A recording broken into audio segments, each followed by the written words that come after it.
They say it only took one video of a person folding laundry.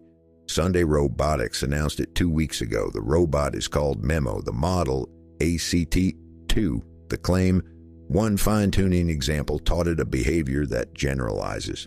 Then 99.1% success in homes it had never seen. 785 attempts, 778 folds, garments it was never specifically trained on. The company's own number from its own tests. Nobody outside has published a check, so let me read the pattern before trusting the seam. One example is doing less work than it sounds. Underneath it sits a pre-trained model built on a large data set of human demonstrations. The one video is the last stitch, not the cloth. A single stitch only holds because of the cloth underneath it. The broader claim is the interesting one, that more pre-training narrows the gap between the room you trained in and the room you never entered. If that holds, the long tail gets cheaper. New chores stop needing their own mountain of data.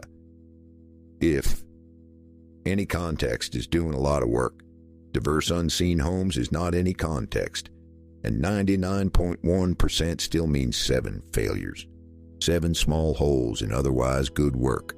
Worth watching, not repeating. Wash it first, then see if it holds.